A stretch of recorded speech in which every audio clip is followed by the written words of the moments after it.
श्री वाहिगुरु साहिब जीओ। डंडौत बंदन अनेक बार, सर्ब कला समरथ। डोलन ते राखो प्रभु, नानक दे कर हाथ। डोलन ते राखो प्रभु, नानक दे कर हाथ। वाहिगुरु जी का खालसा, वाहिगुरु जी की फतेह। परम सन्मानयोग सतगुरु धन धन सतगुरु साहिब श्री गुरु ग्रंथ साहिब महाराज जी दे पावन पवित्र चरनां दे विच जुड़ बैठी गुरसिख साध संगत जीओ, बड़भागी हो। सवेर दे दीवाना दी हाजरी धन गुरु ग्रंथ साहिब महाराज जी दे पावन पवित्र चरनां दे विच भर रहे हो। हजूर ने बड़ी कृपा की है, अमृत वेले जागने का बल बख्शिया है। अपने चरनां दे विच जुड़ बैठण का सुभाग महाराज जी ने बख्शिश किया है। गुरु सवारे गुरु घर दे कीर्तनीए जिन्होंने बहुत प्यार शरधा नाल आसा की वार दा कीर्तन संगत नूं सरवण करवाया है, क्योंकि यही घड़ियां लेखे विच ने, किसी अर्थ ने। इस तो बिना मनुख जो कुछ भी करता है वो एक जीवन निर्वाह वास्ते है, वो जीवन के निर्वाह वास्ते है। लेकिन असली जो कार्य है वो यही है। बाकी सारा कुछ साडे जीवन का निर्वाह है। जिस तरह जिहड़ी बेड़ी है, बेड़ी का अर्थ ये नहीं कि वो पानी उपर तैरती है। पानी उपर तैरना ये बेड़ी की मजबूरी है, उन्होंने तैरना ही पैना है। अगर बेड़ी पानी ते ना तैरे, उस बेड़ी की कोई कदर कीमत नहीं है। उन्होंने बेड़ी कहने की लोड़ ही नहीं है। बेड़ी का अर्थ है कि मुसाफिरां नूं किनारे लाउणा। बेड़ी की महत्ता इस विच नहीं कि बेड़ी तैरती है। बेड़ी की महत्ता इस विच है कि वो मुसाफिरां नूं किनारे लाउंदी है, कंढे ते लाउंदी है। अगर बेड़ी ये कहे कि मैं ते सिर्फ पानी ते तैरना ही तैरना, मेरे कोल टाइम ही नहीं मुसाफिरां नूं किनारे लाउण दा, मेरा पानी उत्ते तैरन तो वेल ही नहीं मिलता, तो फिर वो बेड़ी की कोई अहमियत नहीं रह जाती।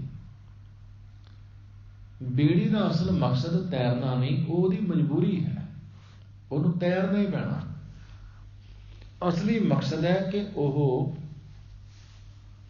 मुसाफिरां नूं किनारे लाउंदी है, कंढे लाउंदी है।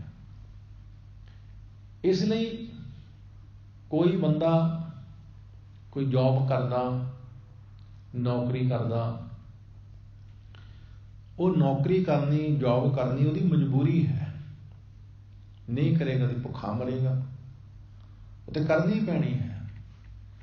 लेकिन जो ਉਹਦਾ ਕਾਰਜ ਹੈ, ਅਸਲੀ जिस ਕੰਮ ਵਾਸਤੇ ਉਹਨੂੰ ਜੌਬ ਮਿਲੀ ਹੈ, ਜਿਹੜਾ ਕੰਮ ਕਰਨ ਵਾਸਤੇ ਉਹਨੂੰ ਨੌਕਰੀ ਮਿਲੀ ਹੈ, ਅਸਲੀ ਮਕਸਦ ਉਹਦਾ ਉਹ ਹੈ। ਉਦਾਹਰਨ ਦੇ ਤੌਰ ਤੇ ਕਿਸੇ ਨੂੰ ਡਾਕਟਰ ਦੀ ਜੌਬ ਮਿਲ ਗਈ, ਹੁਣ ਉਹ ਕਹੇ ਕਿ ਮੈਨੂੰ ਜੀ ਡਾਕਟਰ ਦੀ ਜੌਬ ਮਿਲ ਗਈ, ਤਨਖਾਹ ਮਿਲੀ ਜਾਂਦੀ ਹੈ, ਗੱਲ ਨਿਬੜੀ ਨਾ। ਉਹਦਾ ਅਸਲ ਮਕਸਦ ਹੈ ਕਿ ਮੁਰਦਿਆਂ ਨੂੰ ਵੀ ਜਿਉਂਦੇ ਕਰਕੇ, ਮੁਰਦਿਆਂ 'ਚ ਜਾਨ ਪਾ ਕੇ ਤੋਰੇ। ਅਸਲੀ ਮਕਸਦ ਉਹਦਾ ਇਹ ਹੈ। ਉਹਦਾ ਅਸਲੀ ਮਕਸਦ ਹੈ ਕਿ ਉਹ ਰੋਗੀਆਂ ਦੇ ਰੋਗ ਨਿਵਰਤ ਕਰੇ, ਰੋਗੀਆਂ ਦੇ ਰੋਗ ਖੰਡਨ ਕਰੇ। ਉਹਦਾ ਅਸਲੀ ਮਕਸਦ ਉਹ ਹੈ। ਜੇ ਸਿਰਫ ਇੱਥੋਂ ਤੱਕ ਹੀ ਸੀਮਤ ਹੈ ਕਿ ਪੈਸੇ ਹੀ ਕਮਾਉਣਾ ਹੈ, ਸਿਰਫ ਤਨਖਾਹ ਹੀ ਲੈਣੀ ਹੈ, ਫਿਰ ਉਹ ਡਾਕਟਰ ਨਹੀਂ ਹੈ। ਇਸ ਲਈ ਜਿਹੜਾ ਅਸਲੀ ਮਕਸਦ ਹੁੰਦਾ ਉਹਨੂੰ ਸਮਝਣਾ ਪੈਂਦਾ ਹੈ। ਬਹੁਤ ਕੁਛ ਮਜਬੂਰੀ ਹੁੰਦੀ ਹੈ, ਅਸਲੀ ਗੱਲ ਜਿਹੜੀ ਹੁੰਦੀ ਹੈ ਉਹਨੂੰ ਸਮਝਣਾ ਪੈਂਦਾ। ਉਦਾਹਰਨ ਦੇ ਤੌਰ ਤੇ ਦਾਸ ਕਥਾ ਕਰਦਾ ਹੈ। ਕਥਾ ਕਰਨੀ ਮੇਰੀ ਮਜਬੂਰੀ ਹੈ। ਕਥਾ ਕਰਾਂਗਾ ਤੇ ਰੋਟੀ ਖਾਵਾਂਗਾ, ਕਥਾ ਕਰਾਂਗਾ ਤੇ ਜ਼ਿੰਦਗੀ ਦਾ ਨਿਰਵਾਹ ਕਰਾਂਗਾ। ਲੇਕਿਨ ਅਸਲੀ ਕਾਰਜ ਮੇਰਾ ਕਥਾ ਕਰਨੀ ਨਹੀਂ। ਅਸਲੀ ਕਾਰਜ ਹੈ ਕਥਾ ਦੇ ਰਾਹੀਂ ਗੁਰਮਤਿ ਦਾ ਸਿਧਾਂਤ ਸੰਗਤ ਤੱਕ ਪਹੁੰਚਾਉਣਾ।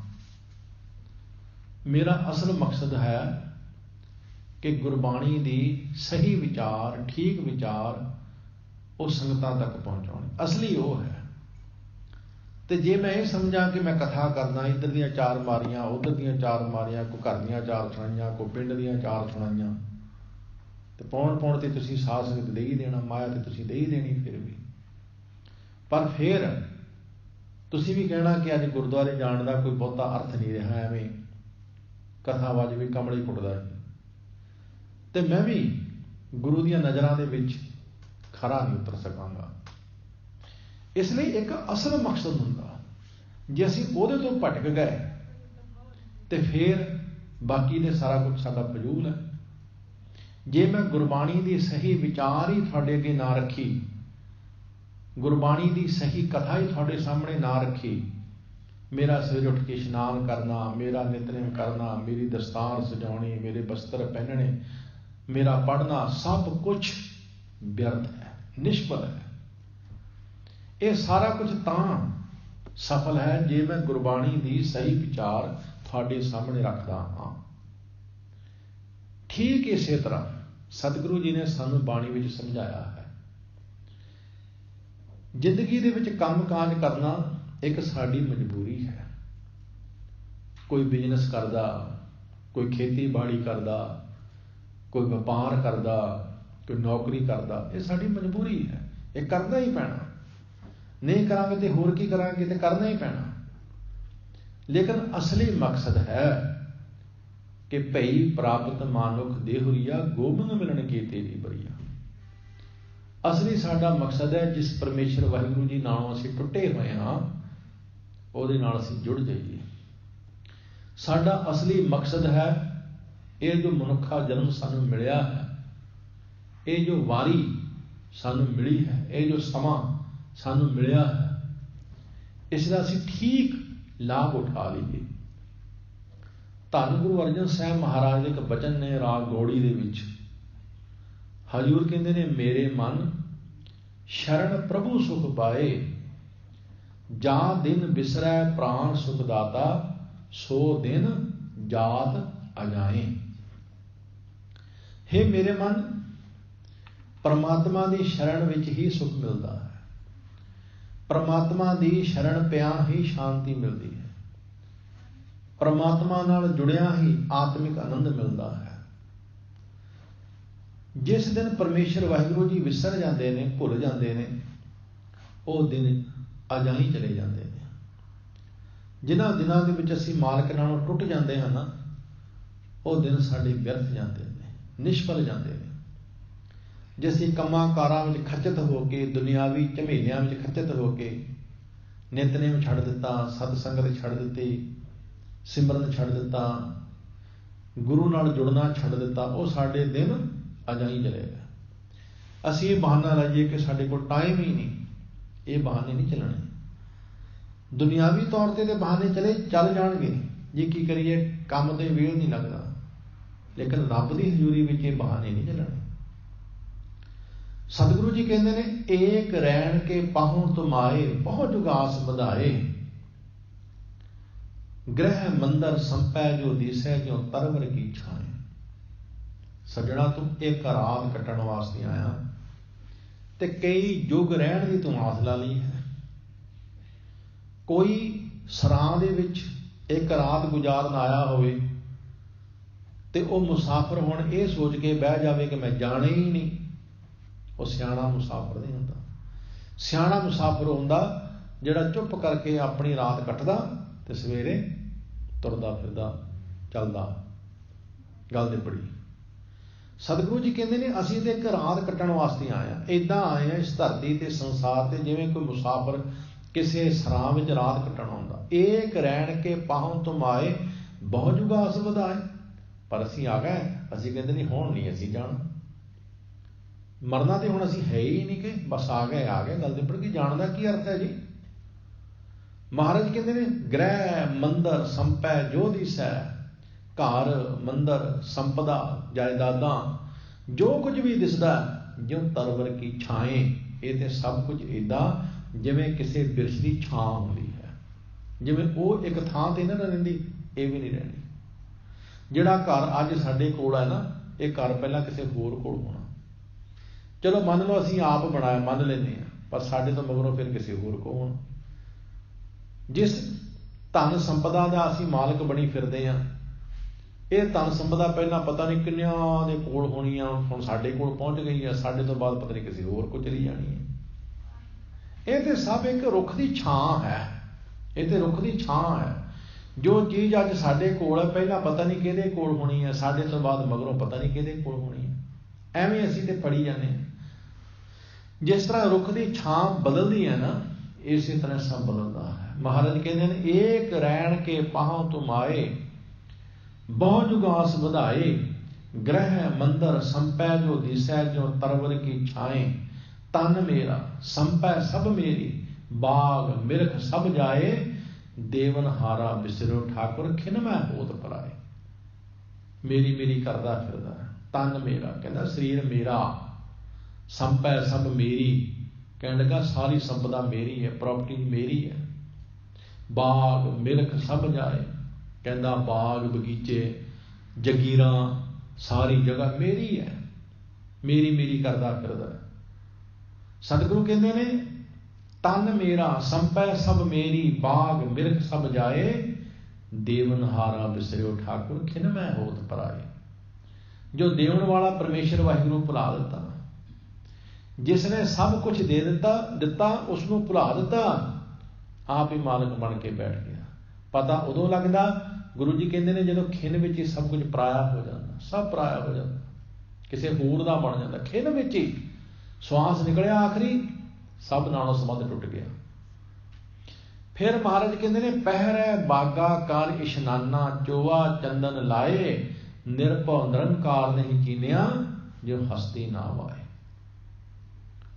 ਸਤਿਗੁਰੂ ਕਹਿੰਦੇ ਨੇ, ਇਸ਼ਨਾਨ ਪਾਨ ਕਰਕੇ ਫਿਰ ਚਿੱਟੇ ਕੱਪੜੇ ਪਾਉਂਦਾ, ਚੋਆ ਚੰਦਨ ਅਤਰ ਫਲੇਲ ਸੈਂਟ ਪਰਫਿਊਮ ਵਧੀਆ ਲਿਆ ਕੇ ਸੁੱਟਦਾ ਆਪਣੇ ਉੱਪਰ, ਬੜਾ ਸਰੀਰ ਨੂੰ ਸਜਾਉਂਦਾ। ਚੰਗੀ ਗੱਲ ਹੈ, ਮਾੜੀ ਗੱਲ ਨਹੀਂ ਹੈ। ਸਰੀਰ ਦੀ ਸਫਾਈ ਰੱਖਣੀ ਕੋਈ ਬੁਰੀ ਗੱਲ ਨਹੀਂ ਹੈ। ਇਸ਼ਨਾਨ ਕਰਨਾ, ਚੰਗੇ ਕੱਪੜੇ ਪਾਣੇ ਕੋਈ ਮਾੜੀ ਗੱਲ ਥੋੜ੍ਹਾ ਹੈ। ਪਰ ਜ਼ਿੰਦਗੀ ਦਾ ਮਕਸਦ ਕੋਈ ਇਹੀ ਥੋੜ੍ਹਾ ਵੀ ਸਵੇਰੇ ਉੱਠ ਕੇ ਨਹਾ ਲਿਆ, ਕੱਪੜੇ ਚੰਗੇ ਪਾ ਲਿਆ, ਪਰਫਿਊਮ ਸੁੱਟ ਲਿਆ, ਬਸ ਵੀ ਖਰੇ ਇਸੇ ਕਰਕੇ ਜੀਨੇ ਅਸੀਂ। ਇਹ ਕੋਈ ਜ਼ਿੰਦਗੀ ਦਾ ਮਕਸਦ ਨਹੀਂ ਹੈ। ਮਹਾਰਾਜ ਕਹਿੰਦੇ ਨੇ, ਸਵੇਰੇ ਉੱਠ ਕੇ ਤੂੰ ਇਸ਼ਨਾਨ ਵੀ ਕਰ ਲਿਆ, ਚੰਗੇ ਕੱਪੜੇ ਵੀ ਪਾ ਲਏ, ਆਪਣੇ ਉੱਪਰ ਅਤਰ ਫਲੇਲ ਵੀ ਸੁੱਟ ਲਿਆ, ਪਹਿਰੈ ਬਾਗਾ ਕਰ ਇਸ਼ਨਾਨਾ, ਚੋਆ ਚੰਦਨ ਲਾਏ, ਨਿਰਭਉ ਨਿਰੰਕਾਰ ਨਹੀਂ ਚੀਨਿਆ, ਜੋ ਹਸਤੀ ਨਾ ਵਾਏ।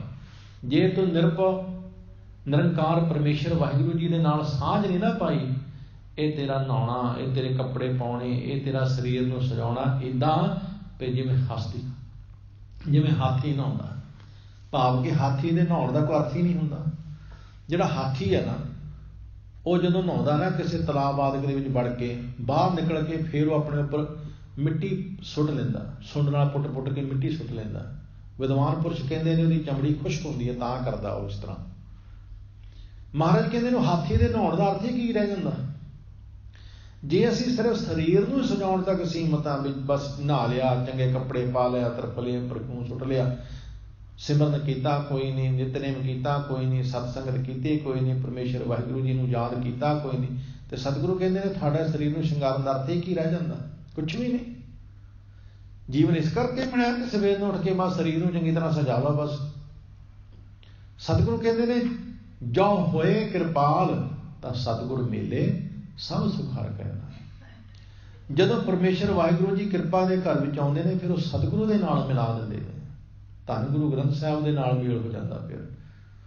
ਫਿਰ ਸਤ ਸੰਗਤ ਮਿਲਦੀ ਹੈ। ਜੋ ਹੋਏ ਕਿਰਪਾਲ ਤਾਂ ਸਤਿਗੁਰ ਮੇਲੇ ਸਭ ਸੁਖ ਹਰਿ ਕੈ ਨਾਇ। ਸਤਿਗੁਰੂ ਸਿੱਖ ਨੂੰ ਨਾਮ ਦੀ ਦਾਤ ਬਖਸ਼ਿਸ਼ ਕਰਦਾ, ਤੇ ਨਾਮ ਦੇ ਵਿੱਚ ਸਾਰੇ ਸੁਖ ਨੇ। ਪਰਮ ਆਨੰਦ ਹੈ ਨਾਮ ਦੇ ਵਿੱਚ।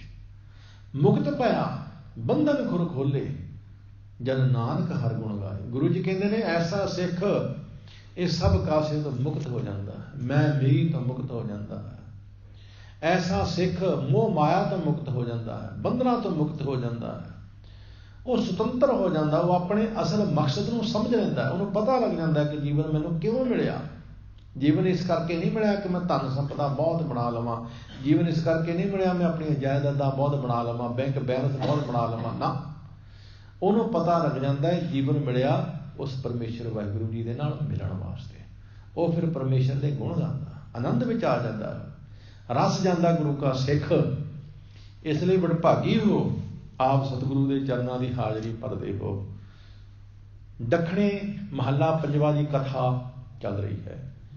ਇਹ ਰਾਗ ਮਾਰੂ ਦੀ ਦੂਸਰੀ ਵਾਰ ਹੈ। ਇਹ ਪੰਜਵੇਂ ਪਾਤਸ਼ਾਹ ਗੁਰੂ ਅਰਜਨ ਸਾਹਿਬ ਮਹਾਰਾਜ ਜੀ ਦੀ ਉਚਾਰਨ ਕੀਤੀ ਹੋਈ ਵਾਰ ਹੈ। ਇੱਕ ਵਾਰ ਦੀ ਕਥਾ ਆਪ ਜੀ ਸਰਵਣ ਕਰ ਚੁੱਕੇ ਹੋ, ਇਹ ਦੂਸਰੀ ਵਾਰ ਹੈ। ਇਸ ਦੀਆਂ 20 ਪੌੜੀਆਂ ਨੇ। ਹਰੇਕ ਪੌੜੀ ਦੇ ਨਾਲ 3-3 ਸ਼ਲੋਕ ਨੇ, 2-2 ਤੁਕਾਂ ਦੇ। ਸ਼ਲੋਕ ਵੀ ਗੁਰੂ ਅਰਜਨ ਦੇਵ ਮਹਾਰਾਜ ਜੀ ਦੇ ਹਨ, ਤੇ ਪੌੜੀਆਂ ਵੀ ਗੁਰੂ ਅਰਜਨ ਦੇਵ ਮਹਾਰਾਜ ਜੀ ਦੀਆਂ ਹੀ ਹਨ। ਪੌੜੀਆਂ ਦੀਆਂ 8-8 ਤੁਕਾਂ ਨੇ, ਸ਼ਲੋਕਾਂ ਦੀਆਂ 3-3 ਤੁਕਾਂ ਨੇ, ਪੌੜੀ ਦੀਆਂ 8-8 ਤੁਕਾਂ ਨੇ। ਅੱਜ ਨੰਬਰ 4 ਦੀ ਪੌੜੀ ਹੈ। ਇਸ ਪੌੜੀ ਦੇ ਨਾਲ 3 ਸ਼ਲੋਕ ਨੇ। ਤਿੰਨੋਂ ਸ਼ਲੋਕ ਗੁਰੂ ਅਰਜਨ ਦੇਵ ਮਹਾਰਾਜ ਜੀ ਦੇ ਹਨ। ਪੌੜੀ ਵੀ ਗੁਰੂ ਅਰਜਨ ਦੇਵ ਮਹਾਰਾਜ ਜੀ ਦੀ ਉਚਾਰਨ ਕੀਤੀ ਹੋਈ ਹੈ। ਆਓ ਇਸ ਸ਼ਲੋਕ ਦੀ ਵਿਚਾਰ ਅੱਜ ਆਪਾਂ ਆਰੰਭ ਕਰਦੇ ਹਾਂ, ਔਰ 3 ਸ਼ਲੋਕਾਂ ਦੀ ਵਿਚਾਰ ਤੋਂ ਬਾਅਦ ਫਿਰ ਪੌੜੀ ਦੀ ਵਿਚਾਰ ਕਰਾਂਗੇ। ਬੜੇ ਪਿਆਰ ਦੇ ਨਾਲ ਸਰਵਣ ਕਰਨਾ। ਪਿਆਰ ਵਿੱਚ ਆਖੋ ਜੀ, ਸਤਨਾਮ ਸ੍ਰੀ ਵਾਹਿਗੁਰੂ ਸਾਹਿਬ ਜੀ।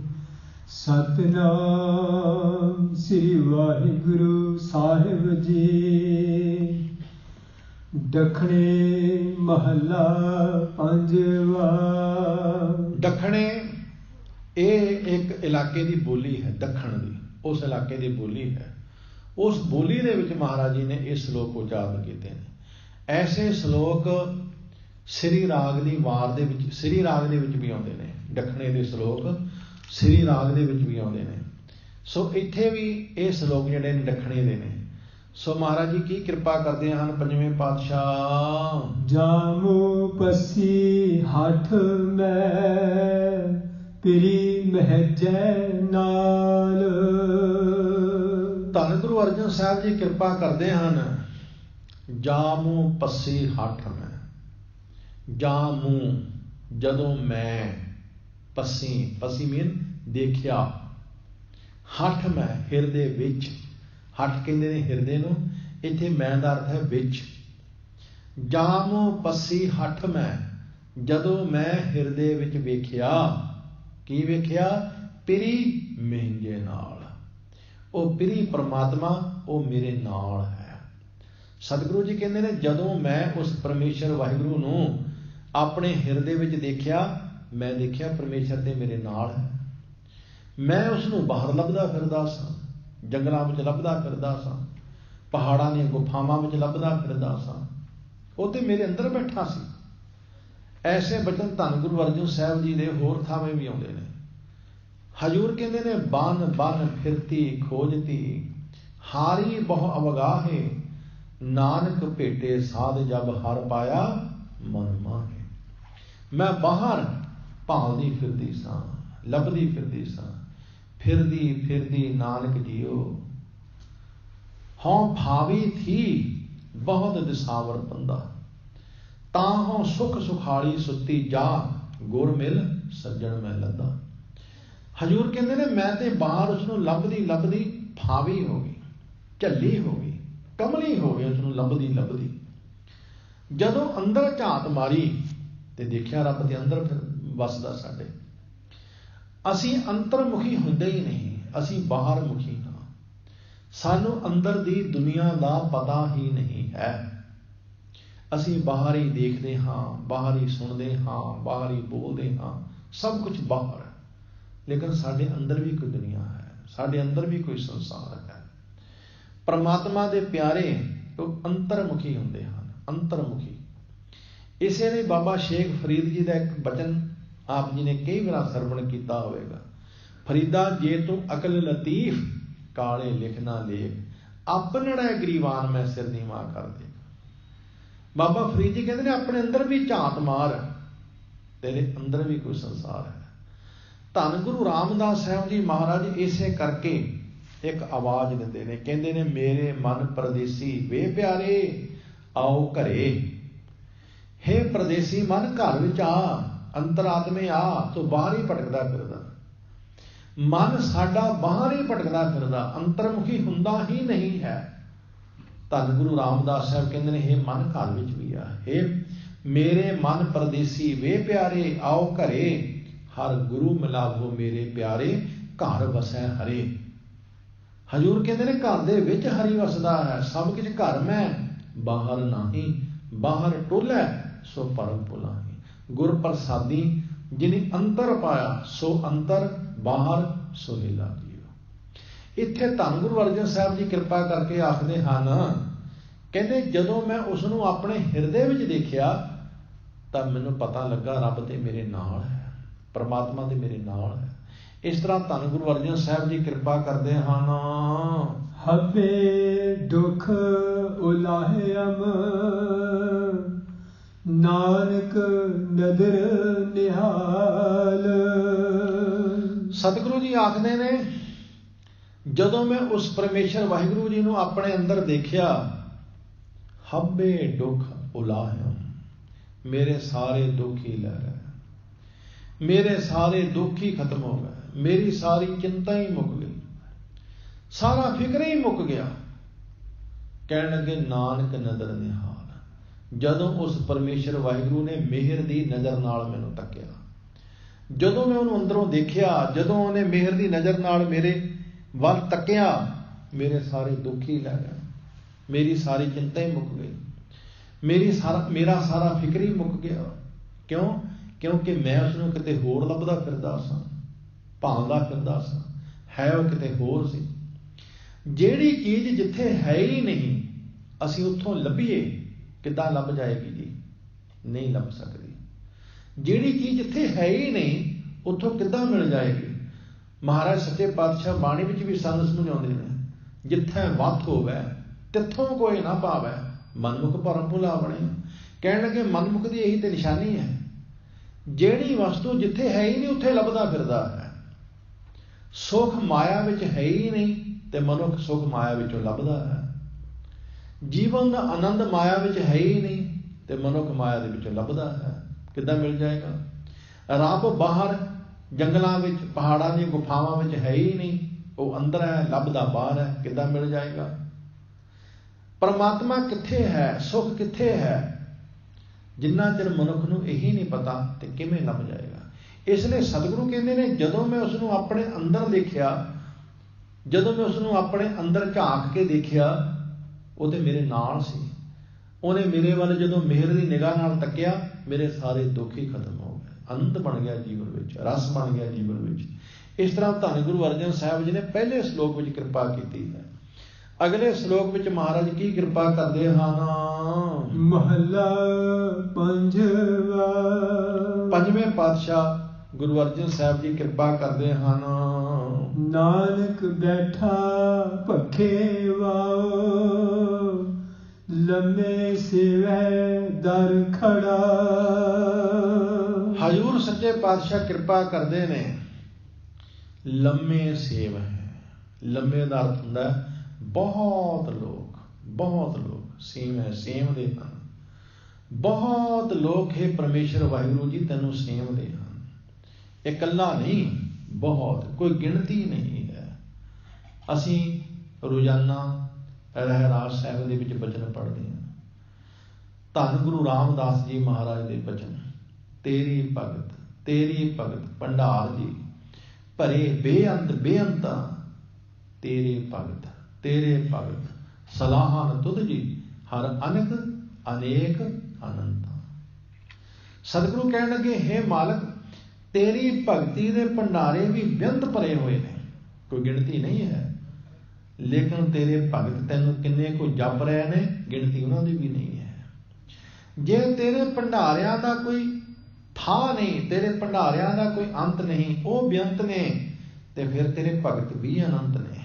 तेरे भगतां की भी कोई गिणती नहीं है।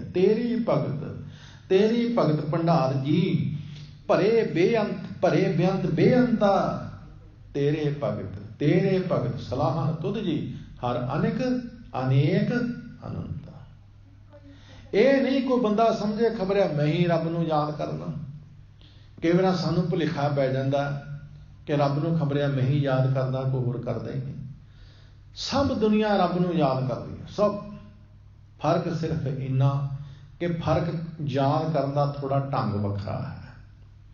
रब नूं सिर्फ धर्मी पुरुष ही याद नहीं करते, रब नूं पापी भी याद करते हैं। रब नूं बुरे लोग भी याद करते हैं।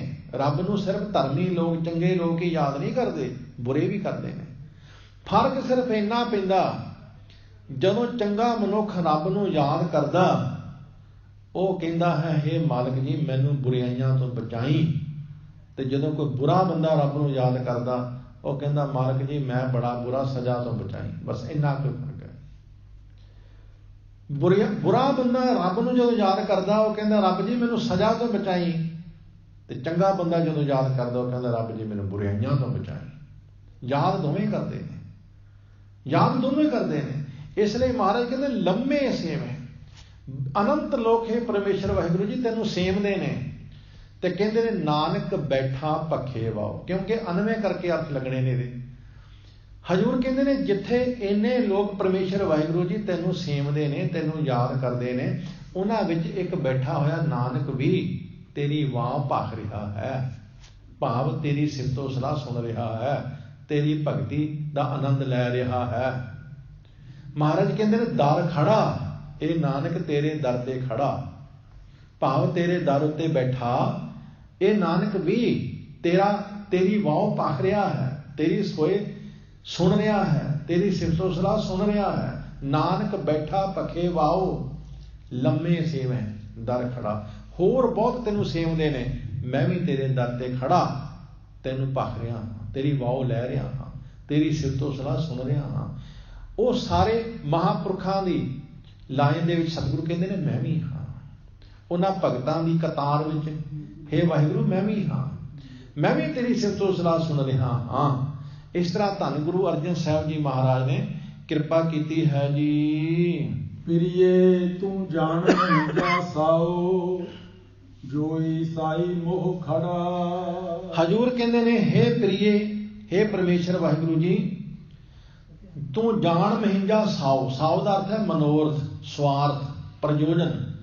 तू मेरा प्रयोजन जानदा है, तू मेरा सुआओ जानदा है, मैं की चाहुंदा हाँ तू जानदा है। नानक गुरु नानक साहब कहते ने तू जानदा है। प्रिय तू जान महिंजा साओ, जोई साई, हे साई जोई मैं तेन तकदा हाँ, मुँह खड़ा तेरा मुंह तकदा हाँ, खड़ा होके तत्पर होके सुचेत होके। सतगुरु कहते ने हे प्रिये मेरा की सुआओ है, स्वार्थ है, प्रयोजन है, मकसद है, तू जानदा है। हे साईं मैं तेरे दर ते खड़ा तेरा मुंह तकदा हाँ, तेरा दर्शन करदा हाँ। जोई मुंह तकदा हाँ, मुंह खड़ा सुचेत हो के सावधान हो के। धन गुरु अर्जन साहब जी महाराज ने श्लोक दे विच सानू समझाया। सतगुरु जी कहते हैं, हे परमेश्वर जी बहुत लोग अनंत लोग तेरा नाम सिमरते हैं, तेनू सेवते हैं। उन्हां दे विच एक नानक भी है जिहड़ा तेरी वाह पक रहा है, तेरी सिफतो सलाह सुन रहा है, तेरा नाम जप रहा है। महाराज अपने ते गल लैके समझा सानू रहे हैं। महाराज कहते हैं, हे परमेश्वर जी मेरा साओ मेरा प्रयोजन तू समझदा है, तू जानदा है, मेरे अंदर की वरतदा तू जानदा है। इसलिए हे मालिक मैं तेरा मुख तक रहा हाँ, तेरा दर्शन कर रहा हाँ मैं। इस तरह धन गुरु अर्जन साहब जी महाराज ने इन्हां 2 श्लोकां विच कृपा की है। अगे तीसरे श्लोक विच की कृपा करदे हन। महला पंजवा क्या गालायो भूष पर वीर न जोहे कंत तू। धन श्री गुरु अर्जन देव जी महाराज इस श्लोक दे विच सानू सुचेत करदे हन। पहले 2 श्लोकां विच आध्यात्मिकता की गल कीती है, रूहानियत की गल कीती है, परमेश्वर नाल जुड़िया होया दी बात कीती है। हुण इस श्लोक विच साडी हालत दसदे ने। महाराज कहते ने क्या गा लायो भूछ। भूछ का अर्थ हुंदा नापाक, अपवित्र, मतहीन। हे भूछ, हे नापाक, हे अपवित्र, हे मतहीने क्या गा लायो। तू की बोल रहा है, तू की हैंकड़ विच आके बोल रहा है, तू की मानो अपने अंदरों मतहीने बोल रहा है। जिस तरह कई लोग होंदे ने बड़े बाबर के गल करनगे, बड़ी हुब के गल करनगे। महाराज कहते ने क्या गल आयो पूछ, हे मतहीने तू की बोल रहा है, तू की मतहीने बोल रहा है, की तू बाबर के बोल रहा है। पार वेल ना जो है, वेल का अर्थ है औरत, पार वेल पराई औरत का रूप ना तक। पार वेल ना जो है कंत तू, क्योंकि तू कंत परमेश्वर वाहिगुरु का रूप है, तो परमेश्वर वाहिगुरु की अंश है। परमेश्वर तेरा मूल है, तू उहदा ही रूप है। इसलिए इस संसार दे विच सिर्फ ते सिर्फ तू एक औरत नूं ही सुंदर ना समझ, क्योंकि मनुख की एक बिरती है, मनुख की एक बिरती है। इसनूं होर कुछ भी संसार ते चंगा नहीं लगता, ते जे सोहनी कोई लगती है तो इसनूं औरत ही सोहनी लगती है। जद कि बाणी दे विच मनुख नूं उच्चे सुच्चे आचरण वास्ते कई थावें महाराज ने समझाया होया है, कई थावें। धन गुरु अर्जन साहब महाराज जी का एक बचन है राग आसा दे विच। साहब कहते ने निमख काम स्वाद कारण कोट दिन से दुख पावै, घरी मोह तरंग माणे बहुर बहुर पछतावै। अंधे चेत हर हर राया, तेरा सो दिन नेड़े आया। इत्थों तक सतगुरु जी ने समझा दिता। कह लगे जैसा संग बिसियर स्यों है रे, तैसो ही इहो पार ग्रह।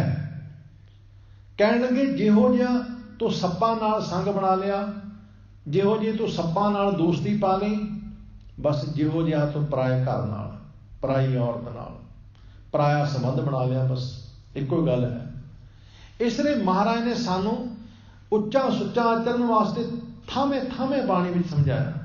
सुखमनी साहिब दे विच गुरु अर्जन साहिब जी स्पष्ट समझाते हैं, कहणगे पार त्रै रूप ना पेखै नेत्र, साध की टहल संत संग हेत। धन गुरु अर्जन साहिब जी महाराज फुनहे महला पंजवा दे विच भी सानू समझाते हैं, पार त्रै रावण जाहे सही तां लाजी है, नित प्रत हिरह पर दर्भ छिद्र कत टाकी है। इसलिए इत्थे सच्चे पातशाह कहते हैं क्या गल आयो भूछ पर वेल ना जो है कंत तू। महाराज कहते हैं की तू हुब हुब के गल्लां करदा है, तेरी करतूत सिर्फ इन्नी कु है कि तू किसी दूसरी औरत नूं माड़ी निगाह नाल देखदा, कामातुर निगाह नाल देखदा। तेरी दृष्टि दे विच विकार है, तेरी दृष्टि विच सुचमता नहीं है, तेरी देखणी दे विच तेरी तकण दे विच पवित्रता नहीं है, ते तू की हुब हुब के गल्लां करदा है। तेरी करतूत इन्नी कु है, ਤੂੰ ਬਾਬਰ ਬਾਬਰ ਕੀ ਬੋਲਦਾ ਹੈ? ਤੇਰੀ ਅੰਦਰਲੀ ਜੋ ਸੋਚ ਹੈ ਉਹ ਤੇ ਇੰਨੀ ਗਿਰੀ ਹੋਈ ਹੈ। ਇਸ ਲਈ ਮਹਾਰਾਜ ਸਾਨੂੰ ਸਮਝਾਉਂਦੇ ਨੇ ਕਿ ਅਸੀਂ ਆਪਣੀ ਸੋਚ ਨੂੰ ਪਵਿੱਤਰ ਕਰੀਏ, ਆਪਣੀ ਮਤ ਨੂੰ ਪਵਿੱਤਰ ਕਰੀਏ। ਅਗਲੀ ਤੁਕ ਵਿੱਚ ਮਹਾਰਾਜ ਕੀ ਕਿਰਪਾ ਕਰਦੇ ਹਨ? ਨਾਨਕ ਫੁੱਲਾਂ ਸੰਧੀ ਵਾੜ, ਖਿੜਿਆ ਹਬ ਸੰਸਾਰ ਜਿਉ। ਸਭ ਕਹਿੰਦੇ ਨੇ ਨਾਨਕ ਫੁੱਲਾਂ ਸੰਧੀ ਵਾੜ। ਸਤਿਗੁਰੂ ਕਹਿੰਦੇ ਨੇ ਸੰਸਾਰ ਕਿਵੇਂ ਹੈ? ਜਿਵੇਂ ਕੋਈ ਫੁੱਲਾਂ ਦੀ ਵਾੜੀ ਹੋਵੇ, ਫੁੱਲਾਂ ਦੀ ਬਗੀਚੀ ਹੋਵੇ। ਨਾਨਕ ਫੁੱਲਾਂ ਸੰਧੀ ਵਾੜ, ਖਿੜਿਆ ਹਮ ਸੰਸਾਰ ਜਿਉ। ਜਿਸ ਤਰ੍ਹਾਂ ਵੱਖ-ਵੱਖ ਫੁੱਲਾਂ ਨਾਲ ਕੋਈ ਫੁਲਵਾੜੀ, ਕੋਈ ਬਗੀਚੀ ਖਿੜੀ ਹੁੰਦੀ ਹੈ, ਉਸੇ ਤਰ੍ਹਾਂ ਇਹ ਸੰਸਾਰ ਖਿੜਿਆ ਹੋਇਆ ਹੈ। ਫੁਲਵਾੜੀ ਦੇ ਵਿੱਚ ਕੀ ਹੁੰਦਾ ਹੈ? ਬਗੀਚੀ ਵਿੱਚ ਕੀ ਹੁੰਦਾ ਹੈ? ਤਰ੍ਹਾਂ ਤਰ੍ਹਾਂ ਦੇ ਫੁੱਲ ਹੁੰਦੇ ਨੇ, ਤਰ੍ਹਾਂ ਤਰ੍ਹਾਂ ਦੇ। ਹਰ ਫੁੱਲ ਆਪਣੀ ਖੁਸ਼ਬੂ ਛੱਡ ਰਿਹਾ ਹੁੰਦਾ ਹੈ। ਇਹ ਗੱਲ ਵੱਖਰੀ ਹੈ ਕਿ ਕਿਸੇ ਨੂੰ ਕੋਈ ਫੁੱਲ ਪਸੰਦ ਹੈ, ਕਿਸੇ ਨੂੰ ਕੋਈ ਫੁੱਲ ਪਸੰਦ ਹੈ, ਉਹ ਗੱਲ ਅਲੱਗ ਹੈ। ਲੇਕਿਨ ਹਰ ਚੀਜ਼, ਹਰ ਫੁੱਲ ਸੁਗੰਧ ਛੱਡ ਰਿਹਾ ਹੁੰਦਾ ਹੈ। ਹਰ ਫੁੱਲ ਸੁਗੰਧ ਦੇ ਰਿਹਾ ਹੁੰਦਾ ਹੈ, ਮਹਿਕ ਦੇ ਰਿਹਾ ਹੁੰਦਾ ਹੈ। ਕਿਸੇ ਨੂੰ ਕੋਈ ਪਸੰਦ, ਕਿਸੇ ਨੂੰ ਕੋਈ ਪਸੰਦ, ਉਹ ਅਲੱਗ ਗੱਲ ਹੈ। ਲੇਕਿਨ ਮਹਿਕ ਸਾਰੇ ਫੁੱਲ ਦੇ ਰਹੇ ਨੇ। ਪਰਮਾਤਮਾ ਨੇ ਸੰਸਾਰ ਤੇ ਜੋ ਵੀ ਪੈਦਾ ਕੀਤਾ ਹੈ, ਸਭ ਆਪੋ ਆਪਣਾ ਕਰਮ ਕਰ ਰਹੇ ਨੇ, ਕੁਛ ਨਾ ਕੁਛ ਕਰ ਰਹੇ ਨੇ। ਹਾਂ, ਕਿਸੇ ਨੂੰ ਕੁਛ ਪਸੰਦ ਹੈ, ਕਿਸੇ ਨੂੰ ਕੁਛ ਪਸੰਦ ਹੈ, ਇਹ ਗੱਲ ਅਲੱਗ ਹੈ। ਕਿਸੇ ਨੂੰ ਕੋਈ ਬੂਟਾ ਪਸੰਦ ਹੈ, ਕਿਸੇ ਨੂੰ ਕੋਈ ਬੂਟਾ ਪਸੰਦ ਹੈ। ਕਿਸੇ ਨੂੰ ਕੋਈ ਜਾਨਵਰ ਪਸੰਦ ਹੈ, ਕਿਸੇ ਨੂੰ ਕੋਈ ਜਾਨਵਰ ਪਸੰਦ ਹੈ। ਕਿਸੇ ਨੂੰ ਕੋਈ ਪੰਛੀ ਪਸੰਦ ਹੈ, ਕਿਸੇ ਨੂੰ ਕੋਈ ਪੰਛੀ ਪਸੰਦ ਹੈ। ਕਿਸੇ ਨੂੰ ਕੋਈ ਦੇਸ਼ ਪਸੰਦ ਹੈ, ਕਿਸੇ ਨੂੰ ਕੋਈ ਦੇਸ਼ ਪਸੰਦ ਹੈ। ਉਹ ਤਾਂ ਅਲੱਗ ਗੱਲ ਹੋ ਗਈ ਨਾ, ਉਹ ਤਾਂ ਅਲੱਗ ਬਾਤ ਹੈ। ਲੇਕਿਨ ਹਰ ਚੀਜ਼ ਪਰਮਾਤਮਾ ਨੇ ਜੋ ਵੀ ਪੈਦਾ ਕੀਤੀ ਹੈ, ਉਹ ਕੁਛ ਨਾ ਕੁਛ ਦੇ ਰਹੀ ਹੈ, ਕੁਛ ਨਾ ਕੁਛ ਕਰ ਰਹੀ ਹੈ। ਵਿਅਰਥ ਕੁਛ ਵੀ ਪਰਮਾਤਮਾ ਨੇ ਪੈਦਾ ਨਹੀਂ ਕੀਤਾ, ਨਿਸ਼ਫਲ ਕੁਛ ਵੀ ਪਰਮਾਤਮਾ ਨੇ ਪੈਦਾ ਨਹੀਂ ਕੀਤਾ। ਜੋ ਕੁਝ ਵੀ ਪਰਮਾਤਮਾ ਨੇ ਪੈਦਾ ਕੀਤਾ, ਸਭ ਕੁਝ ਇੱਕ ਕਰਮਸ਼ੀਲ ਪੈਦਾ ਕੀਤਾ। ਸਭ ਕੁਝ ਉਹ ਪੈਦਾ ਕੀਤਾ ਜੋ ਕੁਛ ਕਰ ਰਿਹਾ ਹੈ। ਚਾਈਨਾ ਦੇ ਵਿੱਚ 1952-53 ਦੇ ਵਿੱਚ ਇਸ ਕਰਕੇ ਚਿੜੀਆਂ ਮਾਰ ਦਿੱਤੀਆਂ। ਕਹਿੰਦੇ ਜੀ ਇਹ ਅੰਨ ਬਹੁਤ ਖਾ ਜਾਂਦੀਆਂ ਚਿੜੀਆਂ, ਇਸ ਕਰਕੇ ਮਾਰ ਦਿੱਤੀਆਂ ਸਾਰੀਆਂ ਚਿੜੀਆਂ। ਕਹਿੰਦੇ ਜੀ ਅੰਨ ਬਹੁਤ ਖਾ ਜਾਂਦੀਆਂ। ਜਦੋਂ ਅੰਨ ਬੀਜੀ ਦਾ, ਜਦੋਂ ਛੱਟਾ ਦੇਈਦਾ ਖੇਤ ਦੇ ਵਿੱਚ, ਬੀਜ ਖਿਲਾਰੀ ਦਾ, ਤੇ ਚਿੜੀਆਂ ਚੁਗ ਲੈਂਦੀਆਂ ਨੇ। ਤਾਂ ਕਹਿੰਦੇ ਚਿੜੀਆਂ ਮਾਰ ਦਿਓ ਤੇ ਅੰਨ ਬਹੁਤ ਸਾਡੇ ਦੇਸ਼ ਵਿੱਚ ਹੋ ਜਾਏਗਾ, ਚੀਨ ਦੇ ਵਿੱਚ। ਤੇ ਕੀ ਹੋਇਆ? ਉਸ ਸਾਲ ਕਾਲ ਪੈ ਗਿਆ। ਉਸ ਸਾਲ ਕਾਲ ਪੈ ਗਿਆ ਚੀਨ ਦੇ ਵਿੱਚ। ਚਿੜੀਆਂ ਹੁਣ ਕਿਉਂਕਿ ਜਦੋਂ ਸਰਕਾਰ ਨੇ ਕਹਿ ਦਿੱਤਾ ਵੀ ਚਿੜੀਆਂ ਮਾਰ ਦਿਓ, ਤੇ ਲੋਕ ਇਕੱਠੇ ਹੋ ਗਏ। ਜਿੱਥੇ ਕੋਈ ਚਿੜੀ ਬੈਠਣੀ ਉੱਥੇ ਮਾਰ। ਹੁਣ ਚਿੜੀ ਨੇ ਕਿੰਨਾ ਕੁੱਟ ਲੈਣਾ ਵਿਚਾਰੀ ਨੇ? ਇੱਕ ਰੁੱਖ ਤੋਂ ਉੱਡੇਗੀ, ਦੂਜੇ ਰੁੱਖ ਤੇ ਬੜੀ ਹੱਦ ਬਹਿ ਜਾਊਗੀ, ਉੱਥੇ ਰੁੱਖ ਤੇ ਉਹਨਾਂ ਨੇ ਇੱਟਾਂ ਰੋੜੇ ਮਾਰਨ ਲੱਗ ਪੈਣਾ। ਉਹ ਵਿਚਾਰੀ ਨੇ ਆਪਣੇ ਬਚਾ ਲਿਆ। ਹੁਣ ਕਿੰਨਾ ਕੁੱਟ ਲੈਣਾ? ਅਕਸਰ ਡਿੱਗੇਗੀ ਨਾ, ਖੰਭ ਛੋਟੇ ਛੋਟੇ, ਕਿੱਥੋਂ ਤੱਕ ਉੱਡੇਗੀ? ਉਹਨੇ ਥੱਲੇ ਡਿੱਗ ਪੈਣਾ, ਥੱਲੇ ਡਿੱਗੀ ਨੂੰ ਫੇਰ ਮਾਰ ਦੇਣਾ। ਬੜਾ ਤਰਫਾ ਮਾਰਨਾ। ਕਈਆਂ ਨੂੰ ਮਜ਼ਾਕ ਲੱਭ ਪਿਆ, ਜ਼ਾਲਮ ਲੋਕਾਂ ਨੂੰ ਮਜ਼ਾਕ ਲੱਭ ਪਿਆ। ਉਹਨਾਂ ਨੇ ਚਿੜੀਆਂ ਸਾਰੀਆਂ ਮਾਰ ਦਿੱਤੀਆਂ। ਉਸ ਸਾਲ ਕਾਲ ਪੈ ਗਿਆ। ਕਿਉਂ ਕਾਲ ਪਿਆ? ਕਿਉਂਕਿ ਚਿੜੀ ਜਿਹੜੀ ਹੈ, ਜਿੱਥੇ ਕੋਈ ਦਾਣਾ ਖਾਂਦੀ ਹੋਵੇਗੀ ਨਾ ਥੋੜ੍ਹਾ ਬਹੁਤ, ਉੱਥੇ ਕਈ ਉਹ ਕੀੜੇ ਖਾਂਦੀ ਹੈ ਚਿੜੀ, ਜਿਹੜੇ ਕੀੜੇ ਦਾਣੇ ਨੂੰ ਖਾਂਦੇ ਆ। ਜਿਹੜੇ ਕੀੜੇ ਦਾਣੇ ਨੂੰ ਖਾਂਦੇ ਆ ਨਾ, ਉਹ ਚਿੜੀ ਉਹ ਕੀੜੇ ਖਾਂਦੀ ਹੈ। ਉਹ ਫਿਰ ਕੀ ਹੋਇਆ? ਜਦੋਂ ਚਿੜੀਆਂ ਮਾਰ ਦਿੱਤੀਆਂ, ਉਹ ਜਿਹੜੇ ਕੀੜੇ ਸੀ ਉਹਨਾਂ ਨੂੰ ਚਿੜੀਆਂ ਨੇ ਖਾਧਾ, ਉਹ ਕੀੜੇ ਹੀ ਦਾਣੇ ਖਾ ਗਏ ਵਿੱਚੋਂ ਵਿੱਚ ਹੀ। ਉਹ ਚਿੜੀਆਂ ਦਾਣੇ ਘੱਟ ਚੁਗਦੀਆਂ ਸੀ, ਕੀੜੇ ਜ਼ਿਆਦਾ ਚੁਗਦੀਆਂ ਸੀ। ਉਹਨਾਂ ਨੇ ਸੋਚਿਆ ਖਬਰੇ ਦਾਣੇ ਸਾਰੇ ਚੁਗਦੀਆਂ ਨੇ, ਤੇ ਉਹ ਕੀ ਹੋਇਆ ਕਿ ਉਹ ਕੀੜੇ ਹੀ ਦਾਣੇ ਖਾ ਗਏ, ਉਹ ਕਾਲ ਪੈ ਗਿਆ। ਇਸ ਲਈ ਪਰਮਾਤਮਾ ਨੇ ਕੁਛ ਵੀ ਨਿਸ਼ਫਲ ਨਹੀਂ ਪੈਦਾ ਕੀਤਾ, ਕੁਛ ਵੀ ਨਿਸ਼ਫਲ ਪੈਦਾ ਨਹੀਂ ਕੀਤਾ। ਹਾਂ, ਸਾਨੂੰ ਸਮਝ ਨਹੀਂ, ਉਹ ਅਲੱਗ ਗੱਲ ਹੈ, ਲੇਕਿਨ ਨਿਸ਼ਫਲ ਕੁਛ ਵੀ ਪੈਦਾ ਨਹੀਂ ਕੀਤਾ। ਇਸ ਲਈ ਮਹਾਰਾਜ ਕਹਿੰਦੇ ਨੇ ਸੰਸਾਰ ਤੇ ਇੱਕ ਬਗੀਚੀ ਦੀ ਤਰ੍ਹਾਂ ਹੈ। ਹਰ ਫੁੱਲ ਖੁਸ਼ਬੂ ਦੇ ਰਿਹਾ ਹੈ। ਹਰ ਜੀਵ ਕੋਈ ਨਾ ਕੁਛ ਨਾ ਕੁਛ ਕਰ ਰਿਹਾ ਹੈ, ਕੁਛ ਨਾ ਕੁਛ ਕਰ ਰਿਹਾ ਹੈ। ਇਹ ਗੱਲ ਵੱਖਰੀ ਹੈ, ਸਾਨੂੰ ਸਮਝ ਨਹੀਂ। ਆ ਪਿਛਲੇ ਦਿਨੀ ਇੱਕ ਨਵੀਂ ਨਿਊਜ਼ ਸੁਣਨ ਨੂੰ ਮਿਲੀ। 2 ਲੱਖ ਰੁੱਖ ਕੱਟ ਰਹੇ ਨੇ ਜੰਗਲ ਦੇ। 2 ਲੱਖ, ਭਾਵ ਕਿ ਬਹੁਤ ਸਾਰਾ ਏਰੀਆ ਦਾ ਜੰਗਲ ਦਾ ਜਿਹੜਾ ਏਰੀਆ ਉਹ ਕੱਟ ਰਹੇ ਨੇ। ਕਹਿੰਦੇ ਕਿਉਂ ਕੱਟ ਰਿਹਾ? ਕਹਿੰਦੇ ਜੀ ਉੱਥੇ ਥੱਲੇ ਹੀਰੇ ਕੱਢਣੇ। ਹੁਣ ਦੇਖੋ, ਹੀਰੇ ਦੀ ਵੈਲਿਊ ਲੋਕਾਂ ਦੇ ਵਿੱਚ ਵਧਾ ਦਿੱਤੀ, ਰੁੱਖਾਂ ਦੀ ਵੈਲਿਊ ਘਟਾ ਦਿੱਤੀ। ਹੁਣ ਤੁਸੀਂ ਦੇਖੋ, ਇੱਕ ਰੁੱਖ ਜਿਹੜਾ ਉਹ ਕਿੰਨਾ ਭਲਾ ਕਰਦਾ, किन्ने पंछियां दा भला करदा, किन्ने जीवां दा भला करदा, किन्ने लोकां दा भला करदा, वो किन्ना वातावरण नूं साफ रखदा, कार्बन डाइऑक्साइड खांदा, ऑक्सीजन सानूं दिंदा, किन्नियां दिंदा। एक रुख किन्नियां दा भला करदा, लेकिन एक हीरा किहदा भला करदा? किसी को मान लो भी हीरा 2-4 करोड़ का, दूसरे नूं की फायदा, उन्होंने खुद नूं ही की फायदा, चलो उन्होंने खुद नूं भी की फायदा। हीरे ने ना उन्होंने ऑक्सीजन देनी है, हीरे ने ना उन्होंने कोई साह देना, हीरे ने ना कोई गंदगी नूं खाना, हीरे ने की करना, वो एक पत्थर है, वो एक पत्थर है, ना वो सस्ते भाव बेच सकता। हुण ये भी नहीं भी घर के आटा मुक्का तो जाके 2-4 करोड़ का हीरा जाके दुकान से कहे यार आटे का थैला दे के दें, एडा कमला भी नहीं अगला हो सकता। एक रुख किन्नियां दा भला करदा, लेकिन वो अनंत लोगों का भला करने वाला जिहड़ा रुख है उसदी लोगों दी नज़रां विचों कीमत घटा दी, एक वो पत्थर की कीमत लोगों दी नज़रां विच वधा दी। लो आह काम है। परमात्मा ने कुछ भी निष्फल पैदा नहीं किया, परमात्मा ने जो पैदा किया वो कुछ ना कुछ सानू दे रहा है। इसलिए महाराज कहते हैं संसार ते एक खिड़िया होया बगीचा है, इत्थे ते हर फुल खुशबू वंड रहा है। थानू नहीं उहदी वैल्यू का पता, थानू उहदी नहीं कीमत का पता, तुहाडे अंदर उहदी कोई कदर कीमत नहीं, ये तुहाडा दोष हो सकता। परमात्मा ने निष्फल कुछ भी नहीं पैदा किया। इस तरह धन गुरु अर्जन साहब जी ने इस श्लोक में सानू समझाया है। अगे महाराज पौड़ी कथन करते हैं गुरु अर्जन साहब जी, बड़े प्यार दे नाल सरवण करो जी। पौड़ी सुगड़ सुजान स्वरूप तू सब में बरतंता। सच्चे पातशाह कहते ने हे परमेश्वर वाहिगुरु जी, सुगड़ सुजान स्वरूप तू बहुत सियाणा है। सुगड़ सुजान, जिसका तन मन धन सब तिसका सोई सुगड़ सुजान। परमेश्वर वाहिगुरु सुगड़ सियाणा है, जां फिर परमेश्वर नाल मिलिया होया महापुरख सियाणा है, सुगड़ सियाणा है। रोजाना गुरमुख प्यारे आसा की वार विच सानू बचन सुणाउंदे ने, जिन अंतर हर हर प्रीत है ते जन सुगड़ सियाणे राम राजे। सुगड़ सियाणे वो ने जिहड़े परमेश्वर दे नाल जुड़ गए ने। परमेश्वर सुगड़ सियाणा, परमेश्वर दे नाल मिलिया होया महापुरख सुगड़ सियाणा। महाराज कहते ने हे परमेश्वर जी, तू बहुत सुगड़ सुजान है, तू स्वरूप है, तू बहुत सुंदर स्वरूप वाला है, तू ही सारियां दे विच वरत रहा है, तू ही सारियां दे अंदर निरंतर एक रस चल रहा है। तू आपे ठाकुर सेवको आपे पूजनता।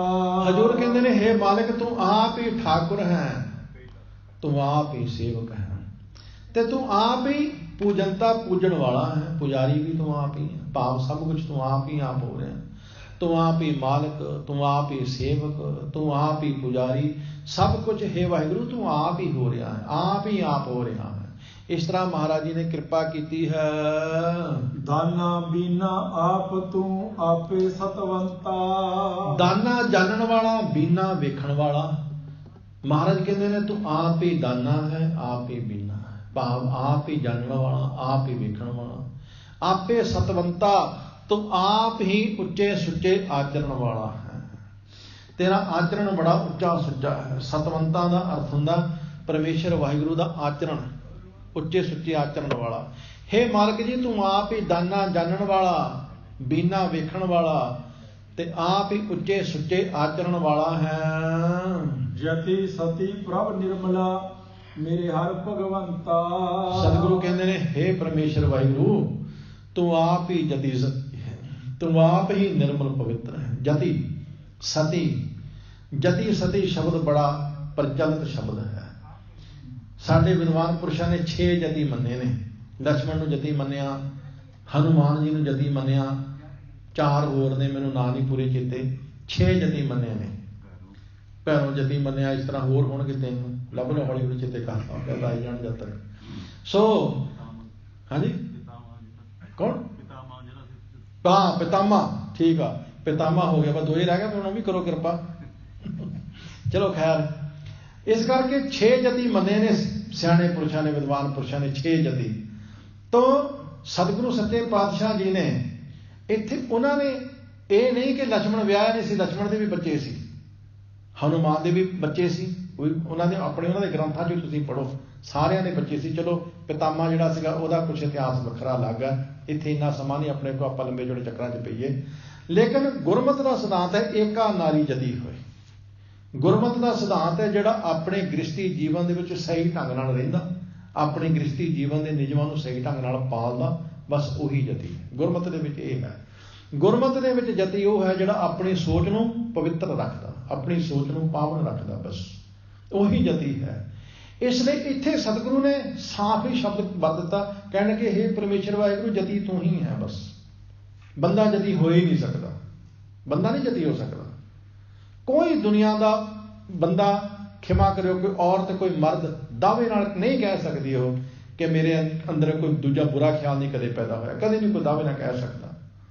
ਇਸ ਵਾਸਤੇ ਮਹਾਰਾਜ ਕਹਿੰਦੇ ਨੇ ਜਤੀ ਪਰਮੇਸ਼ਰ ਵਾਹਿਗੁਰੂ ਕਿ ਤੂੰ ਹੀ ਹੈ, ਬਸ ਜਾਂ ਗੁਰੂ ਜਤੀ ਹੈ ਜਾਂ ਤੂੰ ਜਤੀ ਹੈ, ਬਸ। ਸਤੀ ਦਾ ਅਰਥ ਹੁੰਦਾ ਦਾਨੀ, ਜਤੀ ਦਾ ਅਰਥ ਤੁਸੀਂ ਸਮਝ ਹੀ ਗਏ। ਸਤੀ ਦਾ ਅਰਥ ਹੈ ਦਾਨੀ। ਦਾਨੀ ਵੀ ਪਰਮੇਸ਼ਰ ਹੀ ਹੋ ਸਕਦਾ ਹੈ, ਦਾਤਾ ਵੀ ਪਰਮੇਸ਼ਰ ਹੀ ਹੋ ਸਕਦਾ ਹੈ। ਬੰਦਾ ਕਦੇ ਦਾਤਾ ਨਹੀਂ ਹੋ ਸਕਦਾ, ਬੰਦਾ ਕਦੇ ਦਾਤਾ ਨਹੀਂ ਹੋ ਸਕਦਾ, ਕਿਉਂਕਿ ਪਰਮੇਸ਼ਰ ਵਾਹਿਗੁਰੂ ਹੀ ਦਾਤਾ ਹੈ। ਅਸੀਂ ਸੁਖਮਨੀ ਸਾਹਿਬ ਦੇ ਵਿੱਚ ਇੱਕ ਬਚਨ ਪੜ੍ਹਦੇ ਹਾਂ, ਜੇ ਕੋ ਹੋਏ ਬਹਿ ਦਾਤਾਰ ਤਿਸ ਦੇਨ ਹਾਰ ਜਾਣੈ ਗਾਵਾਰ। ਹਜ਼ੂਰ ਕਹਿੰਦੇ ਨੇ ਜੇ ਕੋਈ ਆਪਣੇ ਆਪ ਨੂੰ ਦਾਤਾ ਅਖਵਾਉਂਦਾ ਹੈ ਨਾ ਕਿ ਮੈਂ ਦਾਤਾ ਹਾਂ, ਅਕਾਲ ਪੁਰਖ ਵਾਹਿਗੁਰੂ ਉਸ ਨੂੰ ਮੂਰਖ ਸਮਝਦਾ। ਦੇਖੋ ਮੂਰਖ ਹੈ। ਕਹਿੰਦੇ ਨੇ ਕਰਨ ਦਾਤਾ ਸੀ, ਕਹਿੰਦੇ ਸੀ ਰੋਜ਼ਾਨਾ ਸਵੇਰੇ ਉੱਠ ਕੇ ਸੋਨਾ ਦਾਨ ਕਰਦਾ ਸੀ, ਸਵਾ ਸੇਰ ਕਹਿੰਦੇ ਸੋਨਾ ਦਾਨ ਕਰਦਾ ਸੀ, ਜਾਂ ਕੋਈ ਕਿੰਨਾ ਕਹਿੰਦਾ। ਕਹਿੰਦੇ ਫੇਰ ਮੂੰਹ ਨੂੰ ਅੰਨ ਜਲ ਲਾਉਂਦਾ ਸੀ ਰਾਜਾ ਕਰਨ। ਕਹਿੰਦੇ ਕੀ ਹੋਇਆ, ਇੱਕ ਭਿਖਾਰੀ ਆਇਆ, ਲਾਈਨ ਲੱਗ ਜਾਂਦੀ ਸੀ, ਸਭ ਤੋਂ ਅੱਗੇ ਭਿਖਾਰੀ ਸਮੇਂ ਨਾਲ ਆ ਗਿਆ, ਬਹੁਤ ਜਲਦੀ ਆ ਗਿਆ। ਕਹਿਣ ਲੱਗੇ ਉਹ ਝਾਤੀਆਂ ਮਾਰਦਾ ਹੈ, ਉਹ ਰਾਜੇ ਕਰਨ ਨੂੰ ਪੂਜਾ ਕਰਦਿਆਂ ਦੇਖਦਾ ਹੈ। ਇਹ ਰਾਜਾ ਕਰਨ ਕੀ ਕਰਦੇ ਹੈ, ਕਿਉਂਕਿ ਰਾਜਾ ਕਰਨ ਸੂਰਜ ਦਾ ਪੁੱਤਰ ਮੰਨਿਆ ਜਾਂਦਾ। ਕਹਿੰਦੇ ਸੂਰਜ ਦਾ ਉਪਾਸ਼ਕ ਸੀ ਹਿੰਦੂ ਮਤ ਦੇ ਗ੍ਰੰਥਾਂ ਦੇ ਮੁਤਾਬਕ। ਕਹਿੰਦੇ ਉਹਨੇ ਇਹ ਕਾਰਨ ਨੂੰ ਪੁੱਛਿਆ ਭਿਖਾਰੀ ਨੇ। ਕਹਿਣ ਲੱਗੇ ਰਾਜਾ ਕਰਨ ਕੀ ਕਰਦਾ? ਉਹ ਕਹਿਣ ਲੱਗੇ ਜੀ ਸੂਰਜ ਦੀ ਪੂਜਾ ਕਰਦਾ। ਉਹ ਕਹਿਣ ਲੱਗਾ ਸੂਰਜ ਦੀ ਪੂਜਾ ਇਹ ਕਿਉਂ ਕਰਦਾ? ਉਹ ਕਹਿਣ ਲੱਗਾ ਪੂਜਾ ਤਾਂ ਕਰਦਾ ਕਿ ਸੂਰਜ ਵੱਲੋਂ ਇਹਨੂੰ ਸੋਨਾ ਮਿਲਦਾ ਹੈਗਾ, ਤੁਹਾਨੂੰ ਦਾਨ ਕਰਦਾ। ਉਹ ਤੁਰ ਪਿਆ। ਉਹ ਕਹਿਣ ਲੱਗਾ ਕਿਉਂ, ਦਾਨ ਲੈ ਕੇ ਜਾਈ। ਕਹਿਣ ਲੱਗਾ ਇੱਕ ਭਿਖਾਰੀ ਤੋਂ ਮੰਗਦਾ ਚੰਗਾ ਨਹੀਂ ਲੱਗਦਾ। ਇੱਕ ਭਿਖਾਰੀ ਤੋਂ ਮੰਗਦਾ ਚੰਗਾ ਨਹੀਂ ਲੱਗਦਾ। ਇਹ ਭਿਖਾਰੀ, ਮੈਂ ਵੀ ਭਿਖਾਰੀ ਹਾਂ, ਇਹ ਵੱਡਾ ਭਿਖਾਰੀ, ਮੈਂ ਛੋਟਾ ਭਿਖਾਰੀ, ਫਰਕ ਇੰਨਾ ਕਹੀਏ ਬਸ। ਇਹ ਰੱਬ ਤੋਂ ਸਵਾ ਮਣ ਸੋਨਾ ਮੰਗਦਾ ਜਾਂ ਸਵਾ ਸੇਰ ਮੰਗਦਾ, ਮੈਂ ਤਾਂ ਸਿਰਫ 2 ਪ੍ਰਸ਼ਾਦੇ ਮੰਗਦਾ, ਮੈਂ ਤਾਂ ਹੋਰ ਮੰਗਦਾ ਹੀ ਨਹੀਂ, ਮੈਂ ਤਾਂ ਬਹੁਤ ਛੋਟਾ ਭਿਖਾਰੀ ਹਾਂ। ਇਸ ਤਰ੍ਹਾਂ ਦੀ ਗੱਲ ਤਾਂ ਇੱਕ ਸਿੱਖ ਇਤਿਹਾਸ ਵਿੱਚ ਵੀ ਆਉਂਦੀ ਹੈ। ਸ੍ਰੀ ਦਰਬਾਰ ਸਾਹਿਬ ਦੇ ਰਾਗੀ ਸਨ, ਉਹਨਾਂ ਦਾ ਨਾਮ ਮੇਰਾ ਖਿਆਲ ਭਾਈ ਦਰਬਾਰਾ ਸਿੰਘ ਸੀ, ਜਾਂ ਕੁਛ ਹੋਰ ਨਾਮ ਵੀ ਹੋ ਸਕਦਾ, ਥੋੜਾ ਕਨਫਿਊਜ਼ਨ ਵੀ ਹੋ ਸਕਦਾ। ਬੜੇ ਗਰੀਬ ਸਨ, ਕਿਉਂਕਿ ਉਦੋਂ ਪੁਰਾਣੇ ਸਮਿਆਂ ਦੇ ਵਿੱਚ ਕੋਈ ਇੰਨੇ ਪ੍ਰੋਗਰਾਮ ਨਹੀਂ ਸੀ ਹੁੰਦੇ, ਉਦੋਂ ਲੋਕਾਂ ਕੋਲ ਇੰਨਾ ਪੈਸਾ ਵੀ ਨਹੀਂ ਸੀ ਹੁੰਦਾ। ਉਦੋਂ ਜਿਹੜੇ ਕੀਰਤਨੀਏ ਹੁੰਦੇ ਸੀ ਜਾਂ ਪ੍ਰਚਾਰਕ ਸ਼੍ਰੇਣੀ ਹੁੰਦੀ ਸੀ, ਇਹਨਾਂ ਦੀ ਹਾਲਤ ਕੋਈ ਬਹੁਤੀ ਵਧੀਆ ਨਹੀਂ ਸੀ। ਅੱਜ ਵੀ ਇੰਡੀਆ ਵਿੱਚ ਕੋਈ ਵਧੀਆ ਨਹੀਂ ਹੈ। ਇਹ ਤਾਂ ਚਲੋ ਹੁਣ ਬਾਹਰ ਆ ਗਿਆ ਕਰਕੇ ਮਾੜੀ ਮੋਟੀ ਰੋਟੀ ਮਿਲਣ ਲੱਗ ਪਈ, ਇਹਨਾਂ ਦੇ ਭੁੱਖੇ ਮਰਨ ਵਾਲੀ ਹਾਲਤ ਸੀ। ਤੁਸੀਂ ਹਿਸਾਬ ਲਾ ਲਓ, ਅੱਜ ਤੋਂ 20 ਸਾਲ ਪਹਿਲਾਂ ਵੀ ਉੱਥੇ 10 ਰੁਪਏ ਰੱਖਦੇ ਸੀ, ਅੱਜ ਵੀ 10 ਰੁਪਏ ਰੱਖਦੇ। ਹੁਣ ਕਿੱਦਾਂ ਗੁਜ਼ਾਰਾ ਚੱਲੂ, ਹੈ ਨਾ। ਸੋ ਖੈਰ ਉਹ ਬੜੇ ਗਰੀਬ ਸਨ। ਕਹਿੰਦੇ ਮਹਾਰਾਜਾ ਰਣਜੀਤ ਸਿੰਘ ਗਏ ਸ੍ਰੀ ਦਰਬਾਰ ਸਾਹਿਬ ਤੋਂ, ਕੀਰਤਨ ਕਰਦੇ ਸਨ, ਬੜਾ ਮਿੱਠਾ ਕੀਰਤਨ, ਬੜਾ ਆਨੰਦ ਆਇਆ ਕੀਰਤਨ ਦਾ। ਭਾਈ ਸਾਹਿਬ ਚਲੇ ਗਿਆ ਆਪਣੇ ਘਰ, ਕਹਿਣ ਲੱਗਾ ਮੈਂ ਤੇ ਦਰਸ਼ਨ ਕਰਨੇ ਨੇ। ਮਹਾਰਾਜਾ ਰਣਜੀਤ ਸਿੰਘ ਗਿਆ ਤਾਂ ਵਿਚਾਰੇ ਦਾ ਛੱਪਰ ਜਿਹਾ ਉੱਥੇ ਰਹਿੰਦਾ ਸੀ, ਟੁੱਟਾ ਜਿਹਾ ਘਰ ਉਹਦਾ, ਬਹੁਤ ਬੁਰੀ ਹਾਲਤ, ਗਰੀਬੀ ਹਾਲਤ ਵਿੱਚ। ਤੇ ਮਹਾਰਾਜਾ ਸਾਹਿਬ ਨੇ ਆਖਿਆ ਭਾਈ ਸਾਹਿਬ ਮੰਗੋ ਕੀ ਮੰਗਦੇ ਹੋ, ਜਗੀਰਾਂ ਤੁਹਾਡੇ ਨਾਲ ਲਾ ਦਿਆਂ। ਤੇ ਅੱਗੋਂ ਗੁਰਮੁਖ ਪਿਆਰੇ ਗੁਰੂ ਕੇ ਕੀਰਤਨੀਏ ਕਹਿਣ ਲੱਗੇ ਤੈਨੂੰ ਕਿਹਨੇ ਦਿੱਤਾ ਇਹ ਸਾਰਾ ਕੁਛ? ਕਹਿਣ ਲੱਗਾ ਮੈਨੂੰ ਗੁਰੂ ਰਾਮਦਾਸ ਸਾਹਿਬ ਨੇ ਦਿੱਤਾ। ਤੇ ਕਹਿਣ ਲੱਗੇ ਜੇ ਤੈਨੂੰ ਗੁਰੂ ਰਾਮਦਾਸ ਸਾਹਿਬ ਦੇ ਸਕਦੇ ਫਿਰ ਮੈਨੂੰ ਨਹੀਂ ਦੇ ਸਕਦੇ। ਜੋ ਮੇਰੇ ਕੋਲ ਹੈ ਉਹ ਤੇਰੇ ਕੋਲ ਨਹੀਂ, ਜੋ ਤੇਰੇ ਕੋਲ ਮੇਰੇ ਕੋਲ ਨਹੀਂ। ਤੂੰ ਮਹਾਰਾਜਾ ਹੈ, ਇਸ ਵਿੱਚ ਕੋਈ ਸ਼ੱਕ ਨਹੀਂ, ਤੈਨੂੰ ਸੋਨੇ ਚਾਂਦੀ ਦੀ ਕੋਈ ਕਮੀ ਨਹੀਂ। ਮਹਾਰਾਜਾ ਰਣਜੀਤ ਸਿੰਘ ਕੋਲ ਬੜਾ ਧਨ ਸੀ, ਬਹੁਤ ਧਨ ਸੀ ਮਹਾਰਾਜਾ ਰਣਜੀਤ ਸਿੰਘ ਕੋਲ। ਕਹਿਣ ਲੱਗੇ ਪਰ ਜਿਹੜੀ ਕੀਰਤਨ ਦੀ ਦਾਤ ਮੇਰੇ ਕੋਲ ਹੈ ਸੱਜਣਾ, ਉਹ ਤੇਰੇ ਕੋਲ ਨਹੀਂ ਹੈ। ਪੈਸਾ ਤੇ ਕਿਸੇ ਕੋਲ ਵੀ ਆ ਸਕਦਾ ਹੈ, ਪਰ ਜਿਹੜੀ ਗੁਰੂ ਰਾਮਦਾਸ ਸਾਹਿਬ ਨੇ ਦਾਤ ਮੇਰੀ ਝੋਲੀ ਪਾ ਦਿੱਤੀ ਨਾ, ਆਪਣੀ ਬਾਣੀ ਦੀ ਦਾਤ ਜਿਹੜੀ ਮੇਰੀ ਝੋਲੀ ਪਾ ਦਿੱਤੀ, ਉਹ ਤੇਰੇ ਕੋਲ ਨਹੀਂ ਹੈ। ਜੋ ਸਿਮਰਨ ਦੀ ਦਾਤ, ਜੋ ਸਤ ਸੰਤੋਖ ਦੀ ਦਾਤ, ਜੋ ਰਜੇਵੇਂ ਦੀ, ਜੋ ਤ੍ਰਿਪਤੀ ਦੀ ਦਾਤ ਮੈਨੂੰ ਗੁਰੂ ਰਾਮਦਾਸ ਸਾਹਿਬ ਨੇ ਦੇ ਦਿੱਤੀ, ਉਹ ਤੇਰੇ ਕੋਲ ਨਹੀਂ ਹੈ। ਇਸ ਲਈ ਜੋ ਮੇਰੇ ਕੋਲ ਹੈ ਨਾ ਉਹ ਬੜਮੁੱਲਾ ਹੈ, ਜੋ ਤੇਰੇ ਕੋਲ ਹੈ ਬੜਮੁੱਲਾ ਨਹੀਂ। ਤੇਰਾ ਧਨ ਦੌਲਤ ਤੇ ਕੋਈ ਖੋ ਵੀ ਸਕਦਾ, ਜਿਹੜਾ ਧਨ ਸਤਿਗੁਰੂ ਰਾਮਦਾਸ ਹੈ ਉਹਨੇ ਮੈਨੂੰ ਦੇ ਦਿੱਤਾ, ਕੋਈ ਖੋ ਨਹੀਂ ਸਕਦਾ। ਆ ਸ਼ਬਦ ਦੀ ਦਾਤ ਮੇਰੇ ਤੋਂ ਕੋਈ ਨਹੀਂ ਖੋ ਸਕਦਾ, ਆ ਕੀਰਤਨ ਦੀ ਦਾਤ ਮੇਰੇ ਤੋਂ ਕੋਈ ਨਹੀਂ ਖੋ ਸਕਦਾ, ਆ ਸਤ ਸੰਤੋਖ ਦੀ ਦਾਤ ਮੇਰੇ ਤੋਂ ਕੋਈ ਨਹੀਂ ਖੋ ਸਕਦਾ। ਤੇਰਾ ਰਾਜ ਭਗਤੇ ਕੋਈ ਨਾ ਕੋਈ ਖੋ ਹੀ ਸਕਦਾ, ਇਹ ਨਹੀਂ ਮੇਰੇ ਤੋਂ ਕੋਈ ਖੋ ਸਕਦਾ।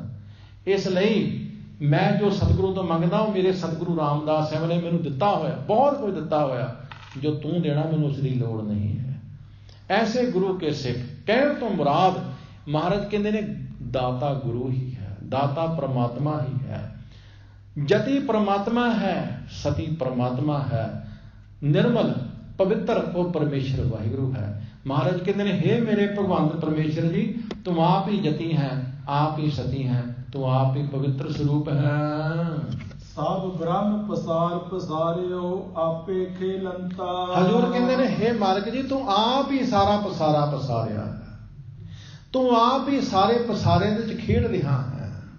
ਇਸ ਪੂਰੇ ਸੰਸਾਰ ਦੇ ਵਿੱਚ ਮਾਲਕ ਤੂੰ ਹੀ ਚੋਜ ਕਰ ਰਿਹਾ, ਤੂੰ ਹੀ ਲੀਲਾ ਕਰ ਰਿਹਾ ਹੈ। ਇਸ ਤਰ੍ਹਾਂ ਕਿਰਪਾ ਕਰਦੇ ਹਨ। ਇਹੋ ਆਵਾ ਗਵਨ ਰਚਾਇਓ ਕਰ ਚੋਜ ਦਿਖੰਤਾ। ਹੇ ਪਰਮੇਸ਼ਰ ਵਾਹਿਗੁਰੂ, ਤੂੰ ਆਪ ਹੀ ਇਹ ਸਾਰਾ ਆਵਾ ਗਵਨ ਰਚਾਇਆ ਹੋਇਆ ਹੈ। ਆਵਾ ਗਵਨ ਭਾਵ ਆਉਣਾ ਜਾਣਾ, ਇਹ ਤੂੰ ਆਪ ਹੀ ਬਣਾਇਆ ਹੈ। ਕੋਈ ਜੰਮ ਰਿਹਾ ਹੈ, ਕੋਈ ਮਰ ਰਿਹਾ ਹੈ, ਕੋਈ ਉਗ ਰਿਹਾ ਹੈ, ਕੋਈ ਕੱਟਿਆ ਜਾ ਰਿਹਾ ਹੈ, ਬਸ ਸਭ ਕੁਛ ਇਹ ਤੂੰ ਆਪ ਹੀ ਕੀਤਾ ਹੋਇਆ ਹੈ। ਤੂੰ ਆਪ ਹੀ ਚੋਜ ਕਰ ਕਰਕੇ ਦੇਖ ਰਿਹਾ ਹੈ, ਆਪ ਹੀ ਖੁਸ਼ ਹੋ ਰਿਹਾ ਹੈ। ਇਸ ਬਾਹੁਰ ਗਰਭ ਨਾ ਪਾਵਹੀ ਜਿਸ ਦੇਵੈ ਗੁਰਮੰਤਾ। ਸੱਚੇ ਪਾਤਸ਼ਾਹ ਕਹਿੰਦੇ ਨੇ ਹੇ ਮਾਲਕ, ਜਿਸ ਨੂੰ ਤੂੰ ਗੁਰੂ ਮੰਤਰ ਦੇ ਦਿੰਦਾ ਹੈ, ਗੁਰੂ ਦਾ ਮੰਤਰ ਦੇ ਦਿੰਦਾ ਹੈ, ਗੁਰੂ ਦੀ ਬਾਣੀ ਨਾਲ ਤੂੰ ਜਿਸ ਨੂੰ ਜੋੜ ਦਿੰਦਾ ਹੈ, ਹੇ ਪਰਮੇਸ਼ਰ ਜੀ, ਤੂੰ ਉਸ ਨੂੰ ਮੁੜ ਗਰਭ ਦੁਨੀਆ ਵਿੱਚ ਨਹੀਂ ਪੈਣ ਦਿੰਦਾ, ਮੁੜ ਉਸ ਨੂੰ ਤੂੰ ਆਵਾਗਮਨ ਦੇ ਚੱਕਰ ਵਿੱਚ ਨਹੀਂ ਪੈਣ ਦਿੰਦਾ, ਤੂੰ ਉਸ ਨੂੰ ਮੁੜ ਦੁਨੀਆ ਦੇ ਵਿੱਚ ਨਹੀਂ ਪੈਣ ਦਿੰਦਾ, ਜਿਹਨੂੰ ਤੂੰ ਗੁਰੂ ਦੀ ਬਾਣੀ ਨਾਲ ਜੋੜ ਦਿੰਦਾ। ਗੁਰਮੰਤਾ, ਗੁਰੂ ਦਾ ਮੰਤਰ। ਗੁਰਬਾਣੀ ਵਿੱਚ ਮਹਾਰਾਜ ਦੇ ਸਪਸ਼ਟ ਸ਼ਬਦ ਨੇ, ਬਾਣੀ ਮੰਤਰ ਮਹਾਂਪੁਰਖਨ ਕੀ ਮਨਿ ਉਤਾਰਨ ਮਾਨ ਕੋ। ਧੰਨ ਗੁਰੂ ਅਰਜਨ ਸਾਹਿਬ ਦਾ ਕਦੇ ਬਚਨ ਪੜਿਓ, ਸ਼ਬਦ ਕਹਿੰਦੇ ਨੇ ਧੰਨ ਸੋ ਵੇਲਾ ਜਿਤ ਦਰਸ਼ਨ ਕਰਨਾ, ਹੋਂ ਬਲਿਹਾਰੀ ਸਤਿਗੁਰ ਚਰਣਾ, ਜੀ ਕੇ ਦਾਤੇ ਪ੍ਰੀਤਮ ਪ੍ਰਭ ਮੇਰੇ। ਮਹਾਰਾਜ ਕਹਿੰਦੇ ਨੇ ਅੰਮ੍ਰਿਤ ਬਾਣੀ, ਇਹ ਜਿਹੜੀ ਬਾਣੀ ਹੈ ਬਸ ਇਹੀ ਗੁਰੂ ਦਾ ਮੰਤਰ ਹੈ। ਬਾਣੀ ਮੰਤਰ ਬਸ ਸੱਚ ਅੰਮ੍ਰਿਤ ਤੁਮਾਰਾ ਨਿਰਮਲ ਬਾਣੀ, ਇਹ ਤੇਰਾ ਨਾਮ ਹੀ, ਤੇਰੀ ਬਾਣੀ ਹੀ ਮੰਤਰ ਹੈ। ਜਿਹਨੂੰ ਤੂੰ ਬਾਣੀ ਦਾ ਮੰਤਰ ਦੇ ਦਿੰਦਾ ਹੈ, ਬਸ ਉਹ ਫਿਰ ਮੁੜ ਗਰਭ ਦੁਨੀਆ ਦੇ ਵਿੱਚ ਨਹੀਂ ਪੈਂਦਾ। ਇਸ ਤਰ੍ਹਾਂ ਮਹਾਰਾਜ ਕਿਰਪਾ ਕਰਦੇ ਹਨ। ਜਿਉਂ ਆਪ ਚਲਾਵੇ ਹੈ ਤਿਉਂ ਚਲਦੇ, ਕਿਛ ਵਸ ਨਾ ਜਨਤਾ। ਮਹਾਰਾਜ ਕਹਿੰਦੇ ਸੱਚ ਮੰਤਰ ਤੁਮਾਰਾ ਅੰਮ੍ਰਿਤ ਬਾਣੀ, ਸੀਤਲ ਪੁਰਖ ਦ੍ਰਿਸ਼ਟ ਸੁਜਾਨ। ਸੱਚ ਮੰਤਰ ਤੁਮਾਰਾ ਅੰਮ੍ਰਿਤ ਬਾਣੀ। ਅੱਜ ਦੀ ਅੰਮ੍ਰਿਤ ਬਾਣੀ ਹੈ ਨਾ ਸ੍ਰੀ ਗੁਰੂ ਗ੍ਰੰਥ ਸਾਹਿਬ ਦੀ, ਬਸ ਇਹੀ ਸੱਚ ਮੰਤਰ ਹੈ। ਸੱਚ ਮੰਤਰ ਤੁਮਾਰਾ ਅੰਮ੍ਰਿਤ ਬਾਣੀ, ਸੀਤਲ ਪੁਰਖ ਦ੍ਰਿਸ਼ਟ ਸੁਜਾਨੀ।